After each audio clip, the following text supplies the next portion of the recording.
Good morning. Ngasi se kaino ko akoigi sagon se numit ki card ki message yenga se ko sagon se numit aham da akoigi number se 25 lere aduga kala dana hangapan gumba kai gumba dumaina shina bi bai ko aduga amana chak songba da koina hapa ya ba se koi hangapan machu ki chaba ya ba machu ni khangde maire ni khangde kitang chak kaino to ba change ho matam da kadang machet ama kai ama hai tara machu hairaga su maming goina kitang happy ba amai tara ko adu Thursday ki to ba ya ba hairaga di ko hadi money manifestation gumba to ba ya ko hadi belief ritual phawa to ba ya ko sagon se numit hadi leino ko pesa masing aina harasine ko aina kaino to riba pesa masing se hai tara ko aina belief te iraga hadi agi phone maning da kai da hapa handak sagon sen hapa ga mathangi sagon sen sindo ko hadi hapta amagi target kumba thamaga thabeng khang to biba adu su yai ko ado khai first of all I ka ko tong picture ge adu timing apa so I happy tang hajira ge ko man da timing apa ba se ngasi gi na timing apa ba ke lege ha ba to du ma su yenga se ko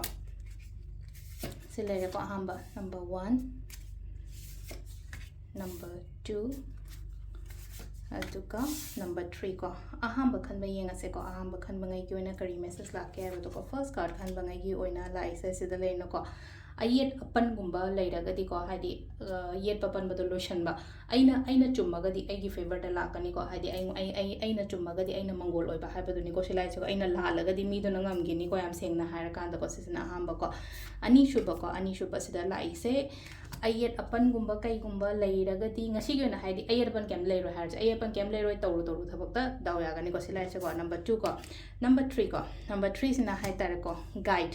guidance gumba kai gumba lauraga hai tar ko parents gi oiro oja guru gi oiro amagi oiro ko ai gi mathak thongba aina thajaba mi man harsina ko magi guidance gi matung ina ko hari thaba inkhang gumba kai gumba dumaina tawbiba ko sisina akhoi gi card ki message lere ko timing sina